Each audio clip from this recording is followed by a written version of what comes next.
I'm Mary Baker, and I'm very proud to be one of the patrons of the European Parkinson's Disease Association. The European Parkinson's Disease Association have got a wonderful campaign at the moment. They're focusing on the non-motor symptoms of Parkinson's disease, which I think are very under-recognised still. Sleeplessness, fatigue, bowel problems, bladder problems, sexual dysfunction, all of these things are very important non-motor symptoms.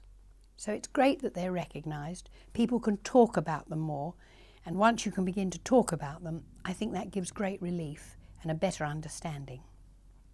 We're very uncertain when the non-motor symptoms first appear.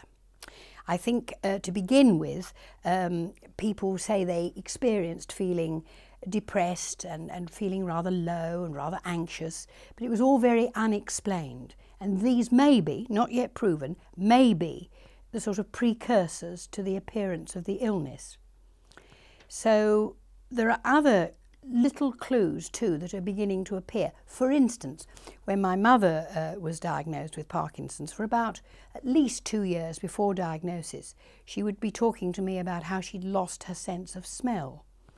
And it seems a strange thing to sort of talk about, but imagine my surprise when I see now there's a lot of work being done. So pre-Parkinson's disease, sense of smell is lost. So it's these little clues which are beginning to emerge that these symptoms are there, non-motor symptoms, prior to the diagnosis. We're all hoping for a cure one day, but in the meantime we have to live with a better management of the illness. And it's much better to be treating all of the symptoms than just the ones that you can see.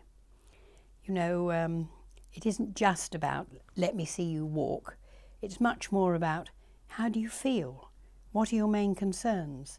And I think for both doctors and the patients, to get that dialogue going is good for the patients and their families. It's good for the doctors too. They learn a lot more about managing the illness.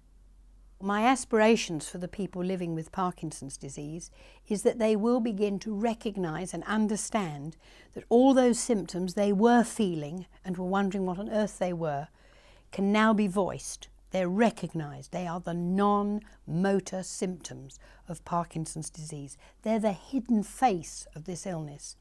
The impact of these non-motor symptoms goes way beyond the person living with the Parkinson's disease. It impacts the carers, the whole family. To live with somebody who's overly anxious or depressed is difficult. Tempers are short. That impacts very badly, doesn't it, on the relationship with your children and your wife or husband. So it's very necessary to recognise these non-motor symptoms, to recognise them as playing a major part in the quality of life.